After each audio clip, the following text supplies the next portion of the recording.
Sustainability. So to help you remember that, C, S-E-E, social, economic, and environmental. And a lot of people think, oh, I'm a scientist, so I'm going to do the environmental first. But you have to go through the social, you have to engage people first. And then once you talk to the people and you get them engaged and you talk to their pocket, right? Then you can pull them along with you and you can get them to engage and save the environment. So right now, I want y'all to think about climate change, not just about us having more storms and the water's heating up, so these major storms are gonna be more frequent, but we also have a changing social climate. We have people are becoming more educated, people are becoming more engaged in technology and stuff like that. And this social climate is what's also affecting what we're doing, how we're living, how we're acting. Right now, there's a change that has been happening for a long time. People are engaging more with Netflix and YouTube and the computers, and this also affects our climate. This affects our pockets. All of that money that you spend on electricity, when you're doing that, that's also the fuel that we're using, our Clifton, that's providing pollution to us. And you know what? Every day when everyone goes home and turns on the AC and the TV and their Netflix and uses their tablets, that's why we have the blackouts. I was gonna say BEC, BPL, they can't handle that, right? They just can't. It's just impossible for you to turn on all of that stuff at the same time. And you know what's gonna happen Monday morning? All the kids ironing their clothes, right? Sunday night, all the kids ironing their clothes. Each one of those irons, that's 1,000 watts. That's a kilowatt. If you add up 66,000 kids going to school, that's half of the new generator that they're making, right?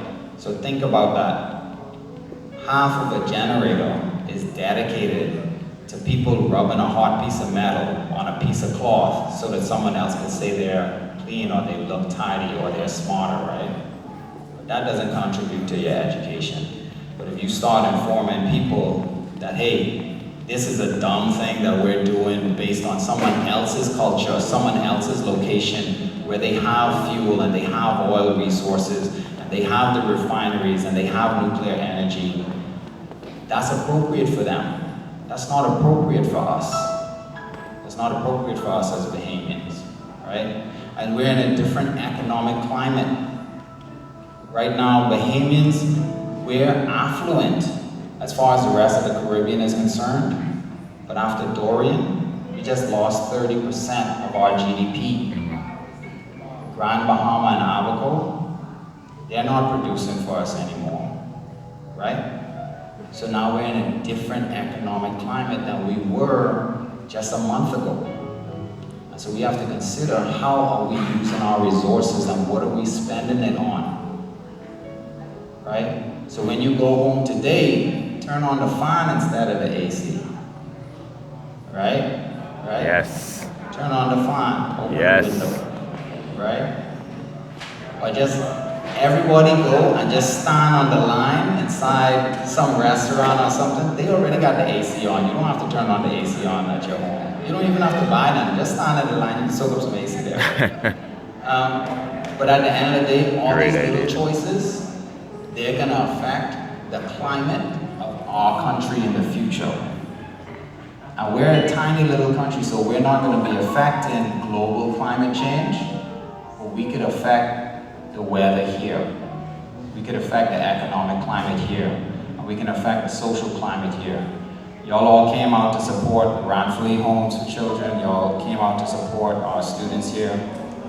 Today and this week, our students were in a different social climate inside their classes. Can you imagine this is the first time that every Bahamian student was probably in a school with climate refugees from their own country? Right? We're in a different social climate right now.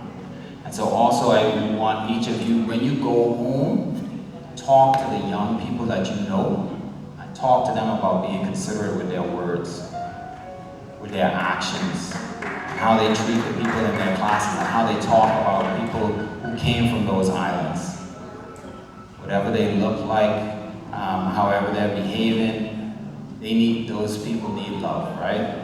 And the same with you. When you go to work, you know, when you move through Nassau today or tomorrow, think on that. Think on the money that you take out your pocket and what that money is gonna do, right?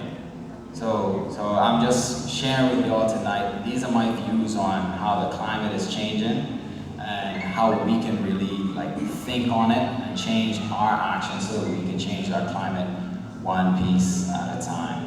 And I hope all of you now, you can see sustainability. Look at your social climate, your economic climate, your environment. And if you ever want to reach me, you can find me via Science and Perspective on Facebook. And I'm Dr. Ancilleno Davis. You can see me in the back there if you want to ask me any questions about any more conservation stuff as well. Thank you.